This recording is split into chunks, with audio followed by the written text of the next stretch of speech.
You're listening to the Bombad Generals. General? Oh. Hello, and welcome to the Bombad Generals, a competitive Star Wars Legion podcast. I'm Seth, and I'm here with Matt, and I hope you're not annoyed with him yet, but I'm also here with Dash. Oh, man, if they're getting annoyed with me already, man, outstayed my welcome. All those hot takes. Yeah, we weren't sure if you would make it today, Seth. So to avoid calling back Mike about as I was hitting the record button on this episode, I decided to have him on guaranteed. So we got a little 3-man booth going. We actually have a 4-man booth going on because we have my daughter. I'm actually holding her as we record this podcast. I was going to say congratulations. We don't want to get too far without that. Little Jar Jar Roach came into the world last week. Yeah, little Jar Jar Roach in my arms. And we were going to have a 5-man podcast, but unfortunately Todd was unable to make it because he's actually reprogramming an IG droid to become my nanny. Man, what a guy. He's a good guy. Way to go, Todd. I have a big question for you guys that I was keeping a secret. In all of Star Wars, which droid or droid-like being do you think would make the best nanny caretaker droid? I think there's a clear answer, so I can go first, but I would say General Grievous. If you reprogrammed General Grievous 4 arms, he could get so much done. Any other contenders? Is he a droid? He's a cyborg. He's close enough. I said droid-like specifically so I could fit Grievous in there. Then yeah, I don't think there's another contender for a nanny droid than General Grievous. So I'll have to agree with you on that. Love it, love it. Now, let's actually get onto topic with our next segment. What has this been running? Today, we're going to do something special with LVO coming up literally this weekend, as this is being published on Friday. Both Dash and Matt are going to LVO, while myself, I'm staying home to take care of my newborn. So we're gonna do a little interview where I ask Matt and Dash some questions about LVO. Dash, we're gonna start with you. First of all, what are you running for LVO? Lists are already due. Lists are already submitted. So, well, we got another 24 hours technically. It's true. And I'm actually flip-flopping between 2 very similar lists. Both of them are 501st. I want to say I'm memeing, but I'm actually, the more I look at these lists, I actually think they might be okay / even maybe good. The one I'm leaning towards running is Anakin with Force Push and Force Barrier, 2 Phase 2s, 1 with a mortar, 1 with a Z6, both with clone medics, 3 full arcs, 1 arc strike with Echo, and then a bark for a total of 8 activations. Ooh. Wow. Ooh. Yeah. That's is right. A madman. But it's a lot of beef. It is a lot of beef. It's a lot of wounds, and I think my hope is that between the pass mechanic and Force Barrier and the medics, we can kind of weather the initial engagement storm and then kind of come out guns blazing. We'll see. The other option is to take it up to 9 activations and basically swap Anakin out for Rex and a clone commander. But I feel like the list sort of just dies to a lightsaber / force choke. Yeah, force choke especially. Like if you don't have Anakin in there and Vader gets in those lines, you're just so done for. And I'm sure we'll talk about it later, but I'm expecting to see a lot of late stage Anakin. Anakin version 2, as they say. Yeah. So Dash, tell us some of your goals, with that list. Yeah, my first goal is to make day 2 with 501st. I have made it a pointed kind of point in the Gar chat and Discord that I want to make sure that 501st never gets any buffs ever again. So that's I think my first goal. My second goal, is just to kind of test the pass mechanic and see if 8 activations is actually like a real thing. I'm not sure it is, frankly. But you don't know until you try it, right? And we're entering a new. If there's a time when you can kind of take a list that is off meta and maybe like break through after a really big rules change, seems like a good place to do that. Catch some people off guard. Yeah, so I think those are kind of my two biggest things. I do think that lists, you mentioned catching people off guard, and I think that is really a big thing in IRL tournaments, right? On TTS, people have a chance to scout your list, practice against it, kind of think through the tricks, but real life, they get like a couple minutes and then it's go. So you can really, the surprise factor is a lot more important in real life. Yeah, I think so. The last time I put down a full arc squad on the table, was when I was playing Arcstar, like way back in the day. And I just putting 3 full arcs down. Well, if you come up to a table and your opponent puts 3 full arc squads down, I sort of feel like I wouldn't know what to do. I'd be like, oh, this is what we're doing today, huh? And I mean, not that everybody that plays competitive Legion has a Legion knowledge base to draw off, but there are situations that you just haven't been in before. And I think people really don't play 501st competitively, so there's a decent likelihood they're gonna literally have never played against anything like my list before. Yeah, there's situations where you haven't played that match before, and there are situations where you haven't even thought about that match before. And I feel like you could be in that category. So even if you're a little, less than optimized, potentially, you get some of that back by throwing a curveball at people. Totally. Let's play War Weary all day long. Let's have some fun. I think I'd like to try and force that as many times as possible. Fair. Shifting over to Matt. Matt, what are you running for LVO? Yes, I'm kind of the exact opposite here, in that I am running the most meta of meta lists, and that, of course, is the one, the only Blizzard Force. So it's an Imperial officer with improvised orders, Darth Vader with force push, force choke, tenacity into the fray, a couple naked snowtroopers, 2 heavy response stormtrooper units with the DLT and the RT-97C, and then 4 bikes with emergency transponders. So that one's coming in at 782. It's a pretty standard Blizzard Force list. The thing I was waffling on was the Into the Fray due to the deflect changes, trying to get Vader a few more surges, just so I can maybe feel a bit better if I have to spend them on offense. I can hopefully still have a few for defense. 18 points, it takes me out of that 20 plus bid zone into a slightly less than 20, so maybe that will be significant. I'm kind of hoping that people are scared off of bidding because they think, I'll be outbid by Blizzard Force anyways, so they won't bother, in that 780 range. And if I actually run up into a mirror and someone is bidding more than me, that could be an advantage with the new tiebreak rules if I actually have a couple more points than them, because then I start out the game winning. Yeah, I was actually thinking the exact same thing on that. Now, what are some of your goals with running Blizzard Force? So usually I would put myself more in the category of Mike, where I would want to do something a little different, put my own spin on something, because that's where you get the glory, and I'm in it for the glory. There's no glory in winning with something that everyone knows is good, like Blizzard Force. But for me, really, it's the fact that I want Blizzard Force to be nerfed is what's driving me here, which is a weird motivation. Certainly something I've never been playing around before.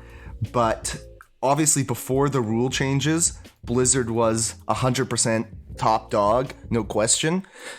Afterwards, it's a little up in the air. I think it still could be. And if we can give some more evidence that that's the case, then I'm hoping that AMG will listen and make an adjustment before Worlds.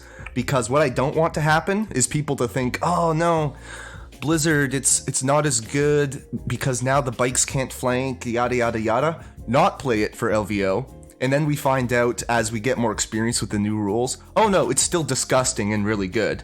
And then we're walking into worlds where, again, every single list that we try to make that's not Blizzard, it's like, well, it kind of loses to Blizzard. So that was my thinking there. Either everything goes well and hopefully Blizzard gets nerfed, or things don't go well and I figure out, oh, okay, Blizzard's not actually as bad now with the changes. Yeah, so with all the changes, list building is up in the air for everyone right now, unless you're playing Blizzard Force, of course. Each of you, how do you see the meta going? Like, what do you expect to see at LVO? I think if people are kind of like looking at the core rulebook and kind of paying attention to what's happening, which I think people are, I kind of expect the meta to look like there's going to be, I think there will be a real focus on units with Blast and Sharpshooter. Those keywords were already very good in the previous rule set, no doubt, but the just saturation of cover kind of, I think, turns those keywords up to like the metaphorical 11. And I think with the addition of the climbing rules, it's really difficult to get like dedicated melee lists to engage properly. I played against my buddy Sam, who I believe is also going to go to Worlds. Earlier in the week, he played like a dedicated like melee Wookiee list with like Anakin and Force Choke, and literally like just ran across the board at me like as hard as he could. And I just like he basically still had heavy cover, and I was able to kind of just shoot up the Wookiees in a way, and like he parked them behind line of sight blockers and everything. The main difference was that I was just able to go up and over the line of sight blockers, so it didn't matter anymore, So that would be where I expect the meta to go. I think Sharpshooter and Blast are going to be big, and I think melee stuff is going to be a lot worse. I would agree with that. I think specifically, I could see people, unless they're running Blizzard, shying away from bikes and units like that, which are kind of getting part of their value from, at least before, from being able to get those open shots. Now that they can't do that as much, they're not as efficient, and maybe swapping back to more of a gunline style list where, things like pikes, shore troopers, stormtroopers, they're used to shooting into heavy cover. You kind of assume when you put those in your list that, oh yeah, I'm going to be shooting into heavy cover because they weren't flanking before. So I think maybe a more focus on gun lines. I think we'll see probably people shying away from Jedi, at least the ones that require deflect to be, good in a sense. Not require it to be good, but definitely leaned on it before. So probably not a lot of Op Luke or a lot of Dooku, probably a little less Maul than you would expect otherwise. And I think both of those shifts are actually things why I think Blizzard Force is set up well, because if there's less Force users floating around, that's more of Vader who can do whatever the heck he wants. And if he can do whatever the heck he wants, and there's a lot of heavies around, if your army relies on heavies, Darth Vader will take advantage of that, because Force Choke, one heavy, chop another squad up, force push another squad into him, he's taken out 3 of your shooty units in one activation. So I think he's really good for that. As far as some specific units, Mike was mentioning Sharpshooter and Blast, so I think Boba Fett is really good in this new meta. He was already really good, and he's still really good. And if people are maybe playing less Force users, Boba Fett is kind of your non-Force user counter, the best one we have. So I expect to see a lot of Boba Fett. I think B2s have a lot of new life in these rules, because they have a range 3 pool that ignores Blast.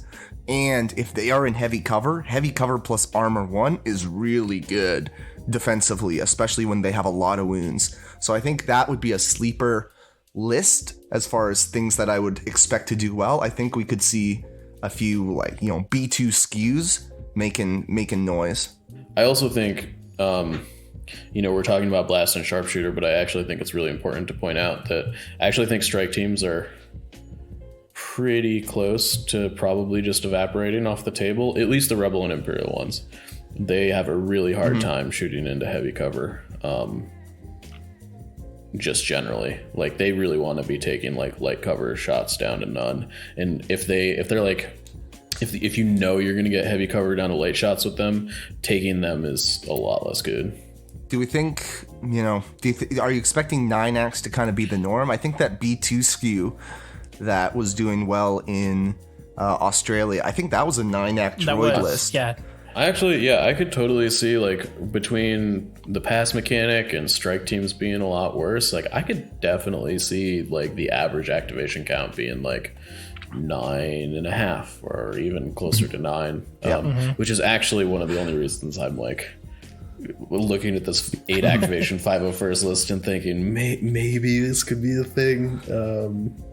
Just because I do think, like, the average act count is probably going to go down by 1. Yeah, I don't necessarily think that's the right move. I still think 10 is really what you want to shoot for. But I think whether it's right or not, I do think the activation count is going to be lower than we saw it before by probably, about 1 activation. I mean, I think you're probably right in that, I think a lot of people just, like, undervalue just, like, having what an extra activation that does nothing brings. But I think if there's going to be a tournament where people bring less activations than normal because they haven't figured out that higher activations are still good, it's going to be this one. Yeah, it's still figuring things out. And I think we'll see some people, whether it's activations or in some other category, I think we'll see people overreacting, right? I could see some people bringing really suppressive, heavy lists that might be decent, but probably aren't going to be good enough to get to, to your day 3s and do well.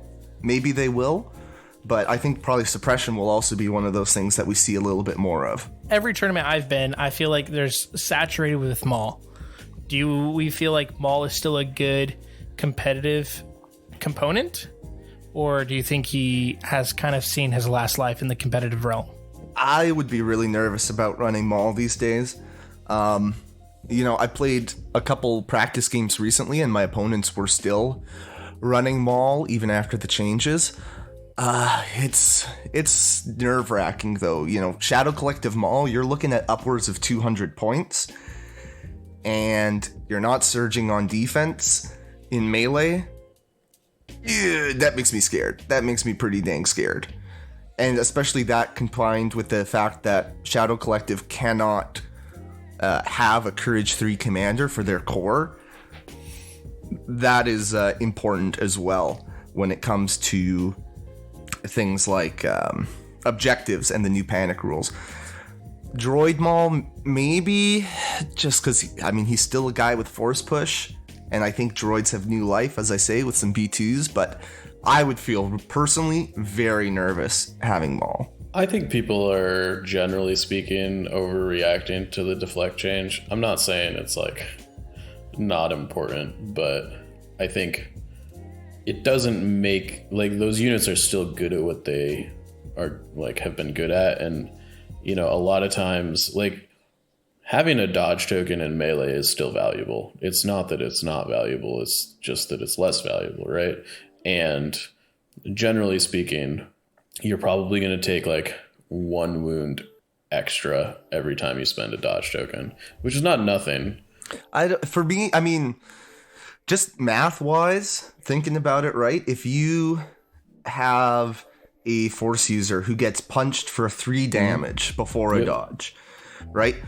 Before you had only an 11% chance to double blank, and now you have a 25% chance to double blank, right? So your downside risk is going up, Totally. up. Now you can still mitigate it, like Shadow Collective Maul has the 3 pip, so where he can get some surges. I don't think Shadow Collective Maul loves Into the Fray just because then he doesn't have tenacity. His offense is kind of rough. He needs the Darksaber and tenacity to really be the unit he wants to be. Yeah.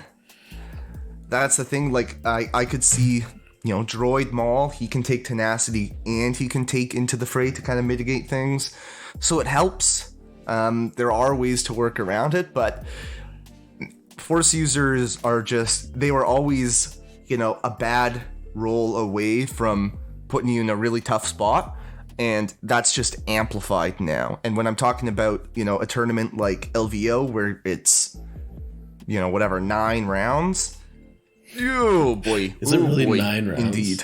I haven't looked. I think so, because 3 rounds day 1. You can take 1 loss, so 2 ones advance to day 2.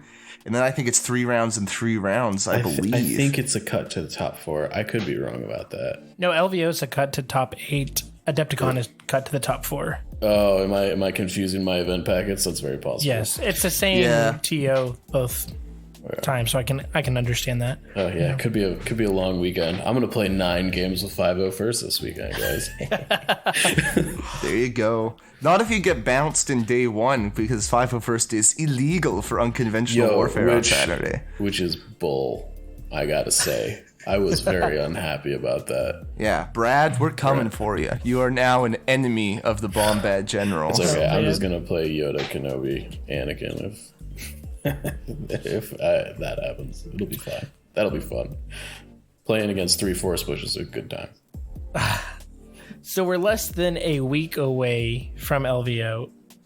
Are you guys doing anything specific to prep for LVO?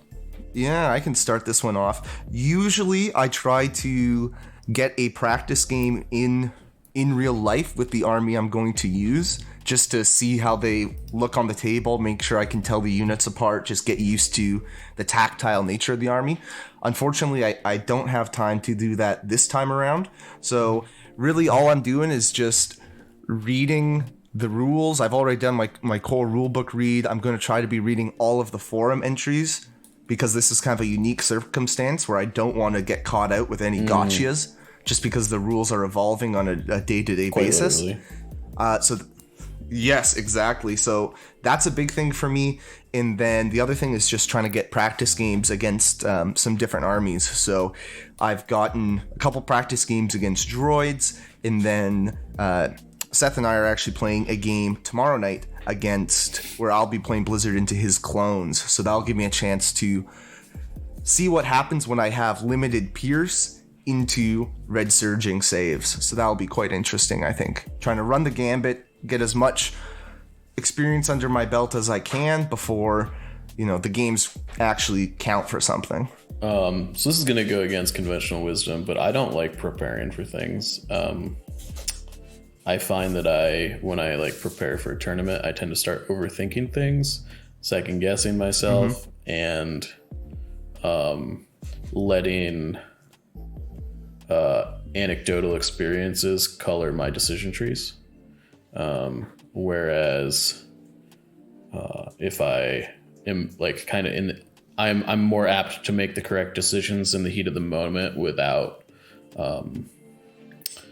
having that one time I had a practice game and my dude died and it felt bad, color my decision, right? Right. If you play a practice game and then, your Vader blanks out when he shouldn't, and then in the real game, you're going to be more conservative with Vader when you shouldn't because you have bad memories. Yeah, sort of totally. I definitely, that affects me. So I generally try and get 1 or 2 games in.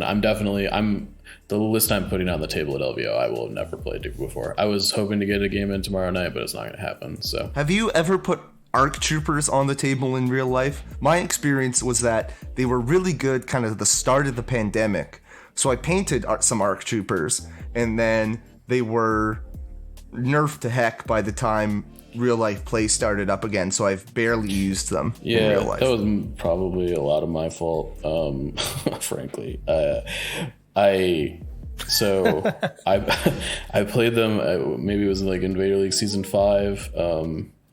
That's not real life. No. I'm using this as a descriptor. Oh, okay. I played them through Season 5 all the way to the finals, where I unfortunately lost to Luke Cook in a nail biter.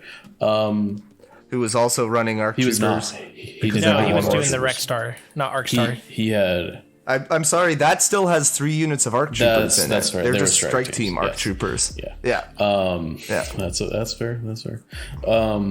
Yeah. But They were very what I'm good. trying to say is that while that was going on, I had Kyle airbrush all my full arcs, like kind of prime them and spray them and stuff. And then by the time Invader League was basically over, like right after it, they got nerfed into the ground. Yeah. So I had this army like half painted that was basically my Invader League army, and I've literally never put it on the table, not once. How sad. That is the great thing about tournaments, is that they really give you the kick in the butt that you need to go and paint Absolutely. things. Yeah. It's true. Yeah. I've painted 17 ARC troopers in the last 2 weeks. They're ready to go. I think that about does it then for our LVO look ahead. We're going to be trying to come with we'll figure out how we want to do it, but some kind of nightly look-ins from on the ground in LVO, because myself, Dashes, and many other people will be there. So we'll see what we can do from a podcast perspective on that. So stay tuned, I'd say. Boom. Well, that wraps up for our LVO discussion, and here's the break. Attention all Star Wars fans, are you looking for the ultimate addition to your collection? Introducing the Camtono Prop, a highly detailed and accurate replica of the iconic container used by bounty hunters in the Star Wars universe. Made with the highest quality materials, this prop is built to last and is perfect for display or cosplay. Don't miss out on the chance to own a piece of Star Wars history. Get your Camtono Prop, not an ice cream maker, today. Welcome back to the Bombad Generals, and now it is time for our top tactical tactic. Matt, what do you got for us today? Alrighty, so in honor of LVO, I have something that's kind of tournament specific, and I would say that is dealing with concessions. Specifically, I think a lot of players concede games too early. Now, I understand that maybe you're not feeling it, you don't want to play it out, especially if things aren't going well for you, or you've got somewhere to be, you want a longer break in between rounds. I get that, but if you're really trying hard to win, make sure that you have absolutely no chance of winning before conceding. Even if it's a slim chance, just play it out. Just roll the dice. You don't know what's going to happen. So my top tactical tactic essentially is just, until you have absolutely no win conditions, just keep playing. Don't concede too early. Unless you're playing me, in which case, you know what? Early and often. As early as possible. Yeah. Yeah, I think I'd agree with that. I think I actually have 2 caveats to that. I think that you should never concede, even if you're in a tournament and it matters, you should never concede, even if you don't think there's a way out. Like, even if you think... You never know. Because, like, the amount of games that I've been, like, in the middle of turn 3 to 5 and been like, this game is over. There's no way I can win. And then I get, like, to the bottom of 5, and I'm like, I think there's actually a window here. Is more than I'd like to admit, frankly. And sometimes it just creeps up on you, and you don't notice it until it's, like, later in the game. But I do think... a part of the not conceding too early is, even if you see the plays that are going to be your doom, make the opponent make the right plays. A lot of Legion, we've talked about this before, is taking advantage of your opponent's mistakes. Even if technically you should lose, even really good opponents will mess up sometimes and might give you that window back into the game. I think that's a really good competitive mentality while you're in a tournament. I think that you should shy away from it while you're practicing, frankly. I think if you make a large mistake that puts you in a situation like a no-win scenario, like while you're practicing or testing, you should just reset the game and kind of move on, because that experience theoretically is probably not going to be of tremendous value moving forward. Yeah, you've already learned your lesson. If you've got time, just, reset, go again. But if you don't have time for another full game, sometimes it doesn't hurt even in the games where you think that you're out of it. Keep going and see what happens, and if you are able to claw it back better than you think. Well, that is it for our top tactical tactic. And now for our key keyword. jump X as the key keyword today for a couple reasons. One is that there's been some changes that have come to light since we did our CRB review that I want to highlight, and I also want to kind of compare it to climb. So, because honestly, when I've been playing games, when my guys have been climbing, I've been saying, oh, I'll just jump up here because it's basically the same thing, just slower. But jump X, it's on Jedi. Jedi, a lot of the Jedi have jump 1. Mandos obviously have jump 2 with their jetpacks, unless you're old man Boba, because sad.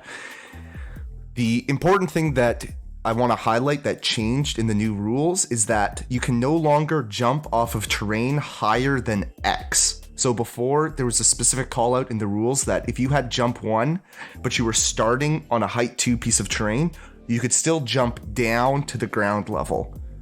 Now you cannot do that. So you don't want to get in a situation where you've jumped your Jedi up and then, hey, I need to get to the middle of the board and I need to jump down height 2, because that is not a thing anymore. So that's something to be aware of.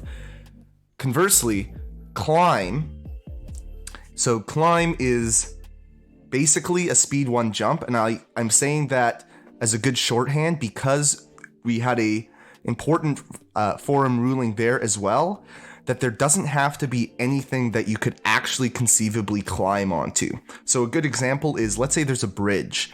It's not touching the play surface, it's just a bridge floating up. If you think about it conceptually, there's nothing to climb, it's just air and then a bridge. But as long as it's height 1 or below, you can still do a climb move onto said bridge, up and down. So that's something to be aware of. I was actually just playing a game with Vader the other day, and I wasn't sure, I hadn't seen this ruling yet, so just to be safe, I just continued walking across the bridge and then jumped off at the end, or there it goes, climbed off at the end when there was a solid straight surface. But if I had to, now I know I can just climb down from the middle of the bridge and go about my business. So those are two things to be aware of with vertical movement and the changes there. I think as long as we're talking about jump and climb, I think that it's important to note that jump is technically a standard move and climb is not. And that's important because jump will trigger things like tactical and agile, and climb does not. So if you want to trigger tactical on your full arc units, better bring those jetpacks. Better shell out 10 whole points for those bad boys. It's absurd. You want to use your keywords? Pay an extra 10 points. Do you want to become an overpriced version of Mandalorians, which are already overpriced? Here, jetpacks are for you. Thank you, Matt and Dash, for that top tactical tactic and that key keyword. That's it for today's episode of the Bombad Generals. Matt, Dash, good luck this weekend at LVO. I hope you guys make the final table. One with the 501st and one with Blizzard Force. What a sight that would be. Gonna need to look. That would be a great old guard, new guard kind of game. I hope so. I hope that's where we can meet. Old guard, new guard. I don't know how I feel about that. In terms of lists, and I meant in terms of lists, 100% to be clear. This has been the Bombad Generals. Listening to Bombad Generals is not scientifically proven to make you a better Legion player. Side effects may include bad dice rolls, missed triggers, aim losses, bankruptcy, divorce, vomiting, and sudden death. Ask your doctor if Bombad Generals is right for you.